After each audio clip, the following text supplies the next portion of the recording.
আসসালামু আলাইকুম এভরিওয়ান, আশা করি সবাই ভালো আছেন, সুস্থ আছেন। অবকাঠামোগত নানান ঘাটতি থাকার সত্ত্বেও বাঁশখালী ইকোপার্ক পর্যটকদের জন্য এক অসাধারণ একটি পর্যটন কেন্দ্র। চট্টগ্রাম শহর থেকে মাত্র 450 টাকা দিয়ে ঘুরে আসতে পারবেন বাংলাদেশের দীর্ঘতম ঝুলন্ত সেতুতে। প্রকৃতিকে খুব কাছ থেকে দেখতে হলে আপনাকে আসতে হবে সমুদ্র এবং পাহাড়গড়া বাঁশখালীতে। ঘুরে দেখার মতো রয়েছে চা বাগান, বাঁশখালী সমুদ্র সৈকত, ইকো পার্ক এবং দৃষ্টিনন্দন আরো অনেক জায়গা।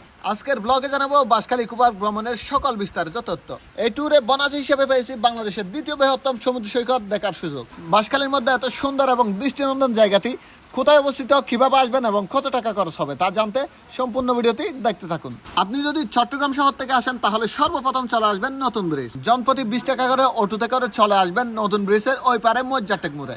মজ্জারটেক মোড় থেকে বাস অথবা সিএনজিতে করে সোজা চলে যাবেন মনসুরিয়া বাজার। মজ্জারটেক থেকে মনসুরিয়া বাজারের সিএনজি না পেলেও সরাসরি গুনাগুড়ির সিএনজি পেয়ে যাবেন। ভাড়া নিবে জনপ্রতি 80 টাকা এবং গুনাগুড়ি থেকে মনসুরিয়া বাজার যাওয়ার জন্য ভাড়া নিবে জনপ্রতি 30 টাকা। সময় লাগবে 20 থেকে 15 মিনিট। এবং শেষমেশ মনসুরিয়া বাজার আসলে আপনাদের গন্তব্যে ইকো পার্কে যাওয়ার জন্য সিএনজি অথবা অটোরিকশা পেয়ে যাবেন। ভাড়া নিবে জনপ্রতি 40 টাকা করে। চারিদিকে গ্রামীণ পরিবেশ দেখতে দেখতে চলে আসি পার্কের খুব কাছে। রাস্তা মেরামতের কাজ চলার কারণে আপনাদের থেকে একটু কষ্ট হতে পারে। এবং শেষমেশ চলে আসলাম আমাদের বাঁশখালী ইকো পার্কের গেটের সামনে। এবং গেটের চারদিকে রয়েছে অনেক দিক নির্দেশনা। আপনারা যারা আসবেন তারা চোখ বুলিয়ে নেবেন, পার্কটি সম্পর্কে কিছু ধারণা নিয়ে নেবেন। বিভিন্ন জায়গা থেকে এসে এখানে পিকনিকের আয়োজন করে থাকেন পর্যটকরা। এবং জনপ্রতি প্রবেশ মূল্য রাখা হয় 50 টাকা করে। প্রবেশ মূল্য জনপ্রতি 50 টাকা করে। টিকিট কাটার পর সর্বপ্রথম দেখে নেবেন পার্কটির ম্যাপটি, যাতে প্ল্যানিং করে ঘুরতে পারেন সময়ের মধ্যে।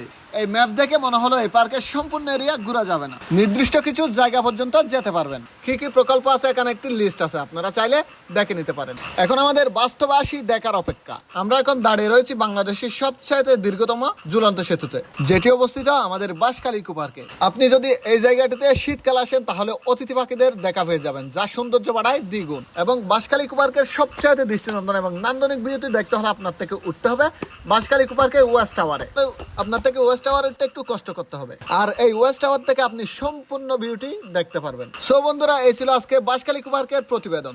ভিডিওটি ভালো লাগলে লাইক, কমেন্ট, শেয়ার করে পাশে থাকবেন এবং নিত্য নতুন ভিডিও পেতে আমার আলমগীর ভাই পেজটি ফলো করে সাথে থাকুন। বিদায় নিচ্ছি আমি আলমগীর, দেখা হবে আবার পরবর্তী ভিডিওতে। এ পর্যন্ত সবাই ভালো থাকবেন, সুস্থ থাকবেন, আল্লাহ হাফেজ।